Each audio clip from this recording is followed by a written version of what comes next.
twongeye kubasuhuza mwebwe mudukurikiye kuri iyi cano, tubashimira uburyo mukunda kudukurikira. Icano yacu ni SDARM Rwanda, mu magambo ahinuye ni Seventh Day Adventist Reform Movement. Ni cano y'itorero ry'Abadivantiste b'umunsi wa karindwi bavugurura mu Rwanda. Nk'uko rero tumenyeranye kwiga ibyigisho bya Bibiliya, turi ku cyigisho cya 11. Kuri uyu munsi tugiye kwiga ingingo yo kuwa kabiri.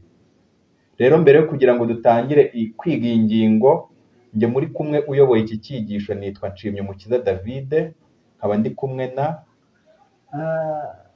kumwe na Ukwigize Jean Pierre, niwe mugiye kubana muri iki kiganiro. Rero muri iki cyigisho cyangwa se iyi ngingo tugezeho ya kabiri, ifite umutwe uvuga ngo ubwoko bunyuranye bw'ubumuga.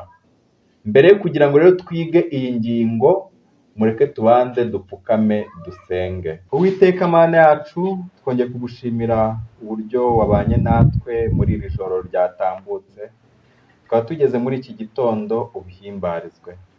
Uwiteka turagusabye kugira ngo ibi byigisho turi kwiga ubidufashirizemo, kugira ngo ubumuga bwose dufite azabe ari wowe ubudukiza.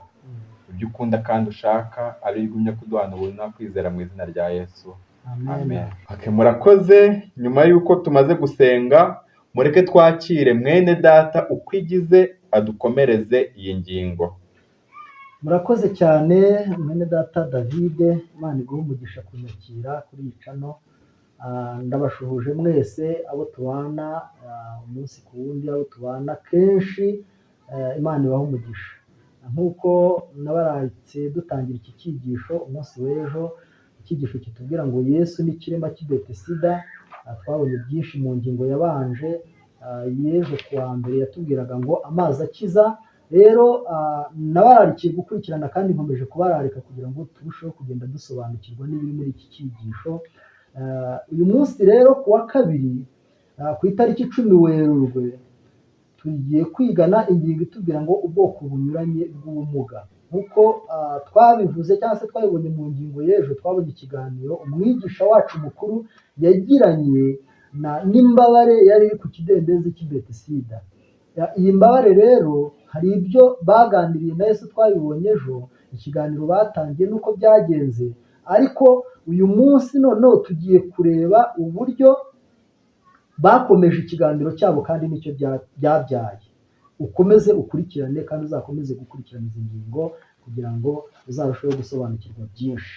Ku ngingo ya A harabaza hati, ni uwuhe murimo Yesu yahaye umuntu wamugaye atari gushobora mu mbaraga za kimuntu, kandi ibyo byatanze uwuhe musaruro? Mwene data aturebere muri Yohana igice cya 5 umurongo wa 8 ndetse n'uwa 9. Haravuga hati, Yesu aramubwira ati, byuka wikorere uburiri bwawe ugende. Muri ako kanya uwo muntu arakira. Murakoze cyane mwene data, Imana imuhe umugisha. Mu ngingo twize ejo twabonye neza iki kiganiro, uburyo Yesu yasanze iyo mbabare, arayibwira ati urashaka gukira. Noneho imbabare ntekereza ko wenda yatekereje ibindi, ariko ihita imubwira impamvu ituma idakira. Hano rero uyu murongo tubwiye icyo Yesu yamubwiye. Yaramubwiye ati byuka wikorere ibintu byawe ugende. Reka twumve uwifuzwa ibihe byose ku ipaje, ni igitabo cy'umwuka w'ubuhanuzi, ku ipaje ya 202 ndetse na 203. Ese byagenze bite? Ntabwo Yesu yigeze asaba iyi mbabare kumwizera. Dukurikije uko twasomye uriya murongo, kandi na kiriya gice cya 5 cya Yohana uzagisome ugikurikirane, igihe iyi mbabare yamubwiraga iti yamaze ahindurije abandi bantangamo, ntabwo mfite uko mbigenza, njye simfite uburyo. Yesu nta kindi yamubwiye, ntabwo yamubwiye ngo nyizera, oya, ahubwo yaramubwiye ngo byuka wikorere uburiri bwawe ugende. Hano rero ntabwo Yesu yabanje kumusaba kwizera, yaravuze gusa ati byuka wikorere uburiri bwawe ugende. Nyamara kwizera k'uyu mugabo kwagundiriye iryo jambo. Nshuti muvandimwe, wowe wumvise ijambo ry'Imana rigize icyo kirivuga ku buzima bwawe, uragundira. nk'uko iyi mbabare yagundiriye. Ubuzima bushyashya bwanyeganyeje buri rugingo na buri mutsi, maze mu maguru ye yari yarahinamiranye hazamo umurego w'ubuzima bwiza. Atiriwe ashidikanya, yagize ubushake bwo kumvira itegeko rya Kristo, maze imitsi ye yose yikiriza ubwo bushake. We yagize ubushake, noneho ubwo bushake imitsi ye yose irabwikiriza. Mu gusimbagurika ku birenge bye yisanze yabaye umunyambaraga. Imana ishimwe cyane. Nta cyizere Yesu yari yigeze amuha cy'uko Imana iri bumufashe. Oya rwose, uwo muntu byari kumushobokera gushidikanya, maze akaba atakaje amahirwe rukumbi yari abonye yo gukira. Ahubwo yizeye ijambo Kristo amubwiye, maze abonera imbaraga mu kurikurikiza. Imana ishimwe cyane. Aha ni kenshi jye nawe tujya tugira ibibazo, maze twarangiza tugahindukira ijambo ry'Imana rikatwereka inzira ibyo bibazo byanyuramo ngo bikemuke, maze twarangiza ntitwizere. Twarangiza tukifuza ko, abenshi twifuza ko ibibazo byacu byabanza gukemuka, twabanza gukira, twabanza ibibazo kurangira ngo tubone twizere. Ariko iyi mbabare yo yizeye itarakira, yizera umwami itabanje kumubwira ngo mpagurutsa, irangije ibikoze ubushake bwayo, ngo imitsi y'ubumuga yari afite yikiriza bwa bushake, iyi mbabare irahaguruka. Reka tujye kuri B twumve. Ni iyihe mimerere yo mu buryo bw'umwuka abantu batandukanijwe na Kristo bibonamo ubwabo? Reka wumve iyi mimerere yo mu buryo bw'umwuka njye nawe twisangamo, tugasanga turi mu makosa yo kwizera kandi tukabura umugisha. Muri Yesaya igice cya mbere umurongo wa 5 ndetse n'uwa 6.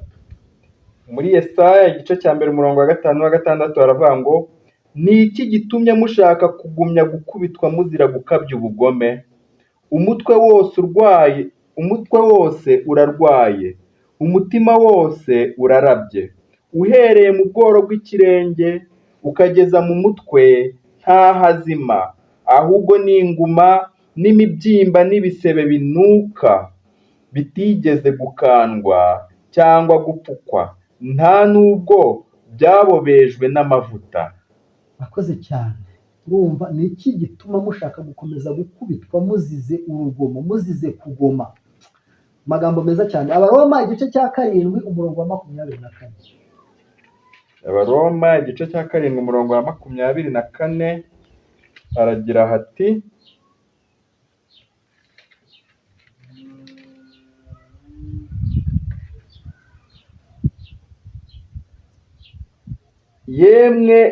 yemwe mbonye ishyano, ninde wankiza umubiri untera urupfu? Urumva aya ni amagambo Pawulo yavuze, arataka bitewe n'uko yari abonye ibibazo, yaragize ibibazo, yari ahuye n'ibibazo, arangije aravuga ati mbonye ishyano, ninde wankiza uyu mubiri untera urupfu? Ariko nukurikirana aya magambo, Pawulo yashakaga kwizera ariko akagira ibimubuza, nk'ibyo njye nawe duhura nabyo. Nshuti muvandimwe, ndabahendahenda, ndabingingira gukurikirana ibi byigisho. Imbaraga zabonetse ku kirema, burya natwe zatubonekaho, kandi twakira ibibazo byacu bigashira, ubumuga bwacu bugashira. Muri cya gitabo cy'Ibifuzwa ibihe byose ku ipaji ya 203 aratubwira ngo, icyaha cyadutandukanije n'ubugingo bw'Imana. Ubugingo bwacu bwaguye ikinya. Twebwe ubwacu nta bushobozi dufite bwo kubaho imibereho itunganye burengeje ubw'icyo kirema cyari gifite bwo kwigenza. Uko ikirema cyari kiremaye, natwe niko turemaye mu byo kwizera, mu by'umwuka. Hariho benshi bazi uburyo batishoboye kandi bifuza imibereho y'iby'umwuka yo gutuma bahuza n'Imana, barushywa n'ubusa bahatanira kuyigeraho. Niba barushywa n'ubusa, ni iki turi bwumve? Ni iki twakora? Reka turebe ku ngingo ya se. Umuti umwe rukumbi w'iyo mimerere ni uwuhe? Niba uhatana ukajya mu rusengero, niba uhatanira ibintu byose ukora, ikintu cyose ukora, kuki utagera ku gakiza? hari igihe twe dukora ibintu twibwira ko turi bubone agakiza, ukajya mu rusengero, ukajya muri repetisiyo, ugakora imirimo y'itorero, ugatanga amaturo na kimwe mu icumi, ibintu byose ukabikora, ni byiza. Ariko akenshi hari igihe tubikora twibwira ko turi bubonemo agakiza, ariko ntabwo kaboneka. Kuki kataboneka? Ese ni hehe twakabona? Reka twumve ku ngingo ya se. Umuti umwe rukumbi niyo mimerere, umuti umwe rukumbi w'iyo mimerere ni uwuhe? Ibyakozwe n'intumwa ibice 9:34.